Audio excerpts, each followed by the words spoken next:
The following 13 exercises can be played after a general warm-up program that consists of some coordination and dynamic stretching exercises. In exercise 1, the player jumps around with 1 or 2 side jumps to play the forehand and backhand counter alternatingly parallel from the forehand side. The training objective is coordination and footwork. Do not let it play too long because the player should not automate the use of the backhand from the forehand side. Exercise 2 is the same as exercise 1 but in the backhand side. That the forehand is played from the backhand side happens more often, especially in male table tennis. During exercise 3, both players play the long push after a backspin serve in a competitive manner. It starts at a score of 7-7 and it is played until the first player gets the 11th point. It is good to use also competitive exercises in the warm-up program to keep the motivation level high at the beginning of the training. Sometimes players use only topspin techniques in their warm-up routine, but it is good to get some feeling for backspin in the warm-up, to use a short push as a receive, or to play a long heavy backspin push to get a weak topspin from the opponent that can be attacked. Since the free competitive play is irregular, players practice their reaction and anticipation better than in regular exercises.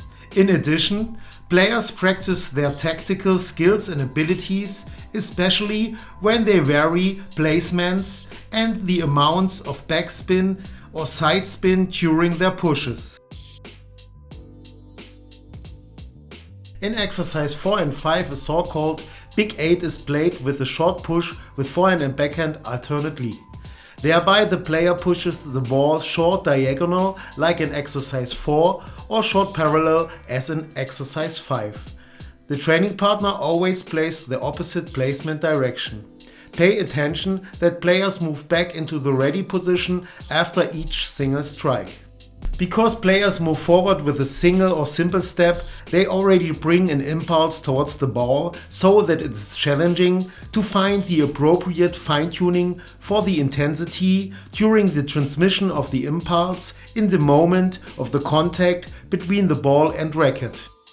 During exercise 6 and 7, the player performs forehand and backhand topspins alternately by using 1 or 2 side jumps or sidesteps. The situation in exercise 6 is more suitable to competition when the forehand topspin is played from the backhand side, so that exercise 7 is more for the purposes of coordination and technique training.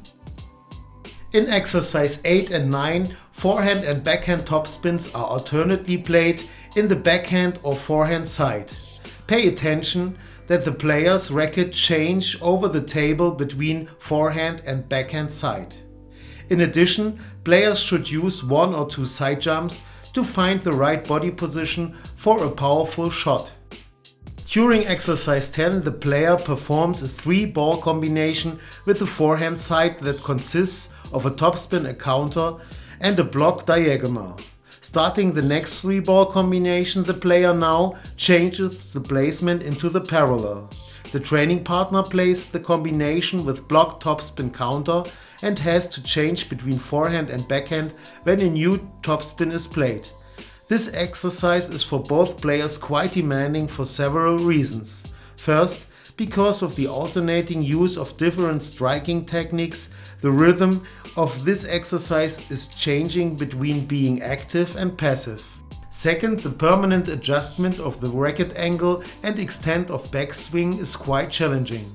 Third, for both players the footwork is demanding because one player has to find the fine-tuning of the body position while playing in one side and the other player has to perform 6 different striking techniques with the change between forehand and backhand side.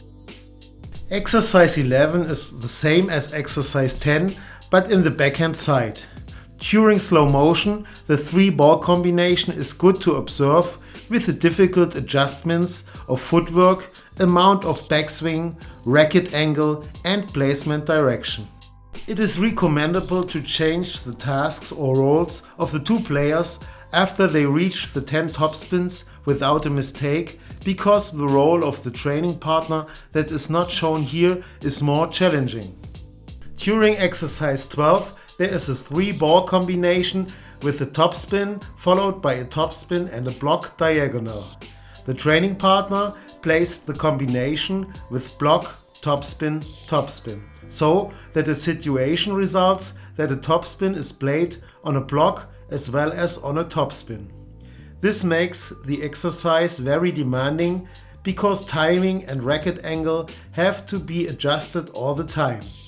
The footwork must also be controlled and coordinated by using ministeps or minijumps to find the right position for the weight transfer. The amount of weight transfer depends on the time pressure that is variable during this exercise, also depending on the speed of strikes of the training partner. Exercise 13 is the same as exercise 12, but with a diagonal backhand placement. The slow motion clearly shows the necessary adjustments of footwork and racket angle. In this case, the player's racket angle is sometimes too open or straight at the end of the backswing. Exercise 12 and 13 can be played with the objective to play together 5 times the 3-ball combination, or it can be played with counting in a competitive manner. Thanks for watching, have fun during training, and please subscribe and ring the bell.